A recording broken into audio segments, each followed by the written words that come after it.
penghormatan kepada para pahlawan adalah museum. Tempat cerita, kenangan, dan barang-barang penting upaya kemerdekaan Indonesia. Museum Satria Mandala adalah salah satunya. Museum yang berlokasi di Jalan Gatot Subroto, Kuningan, Jakarta Selatan ini bercerita tentang sejarah perjuangan TNI, Tentara Nasional Indonesia, mempertahankan kedaulatan NKRI. Museum ini diresmikan pada tahun 1972 oleh Presiden Soeharto. Nah, kita lanjut lagi di ruangan bagian bawah bangunan terdapat koleksi Museum Satria Mandala berupa persenjataan yang digunakan oleh TNI dari masa ke masa.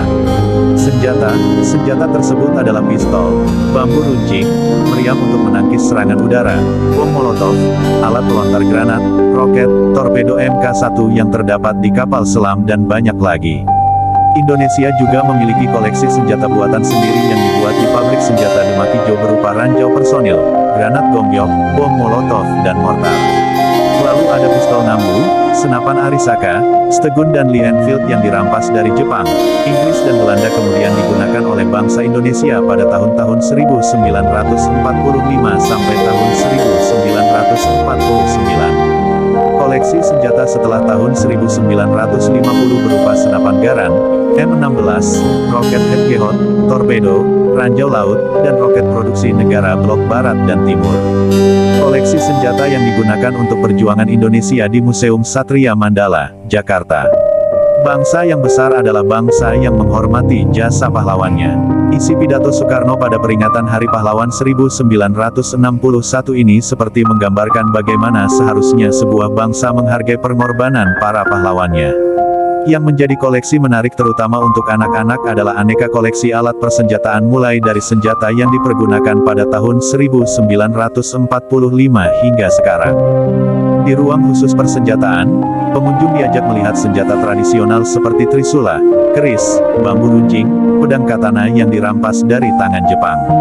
Kemudian ada pistol Nambu, senapan Arisaka, Stegun, Lee Enfield dan lain sebagainya yang digunakan tahun-tahun 1945 sampai tahun 1949 oleh bangsa Indonesia yang dirampas dari Jepang, Inggris, dan Belanda.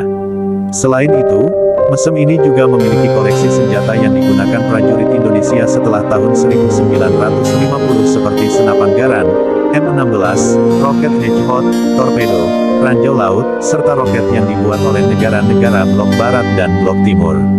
Tidak hanya senjata hasil rampasan, Iwayan Agus, pemandu museum menjelaskan Indonesia juga punya senjata buatan sendiri yang diproduksi di pabrik senjata Demak Ijo.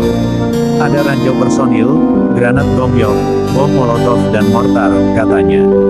Di halaman belakang museum, pengunjung bisa bersuah foto dengan koleksi kendaraan perang, mulai dari tank, panser hingga aneka pesawat tempur. Koleksi kendaraan tempur yang dimiliki Museum Satria Mandala pada dasarnya dibagi menjadi dua bagian. Pertama, kendaraan tempur yang merupakan pemberian Belanda setelah pengakuan kedaulatan seperti tank Stuart, Humber Scout Car, Panzer M8. Kendaraan tempur ini berjasa dalam operasi-operasi penumpasan pemberontakan PRRI di Sumatera, Permesta di Sulawesi dan DITI di Sumatera, Jawa Barat dan Sulawesi. Kedua, kendaraan yang dibeli pemerintah Indonesia dari negara Blok Timur dalam rangka persiapan Trikora seperti tank PT-76, Panzer BTR 152, BTR 50 dan Kapaka Nama. Tak hanya itu, museum ini juga memiliki Taman Dirgantara yang memamerkan 13 pesawat terbang yang pernah dipakai TNI sejak masa Perang Kemerdekaan. Melakukan kegiatan wisata sejarah dan mempelajari mengenai sejarah bangsa dari semua koleksi di Museum Satria Mandala serta informasi yang diberikan oleh pemandu museum. Belajar untuk menumbuhkan sikap patriotisme dan nasionalisme yang tinggi dari kunjungan ke museum tersebut. Anak-anak akan mendapatkan manfaat dari wisata edukatif mengenai perjuangan kemerdekaan Indonesia dan lebih mengenal sejarah bangsanya sendiri. Pengunjung juga dapat merasakan bagaimana perjuangan bangsa di masa lampau demi terwujudnya kemerdekaan bangsa dari penjajahan.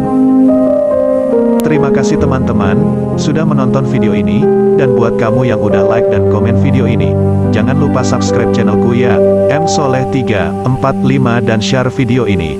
Terima kasih banyak.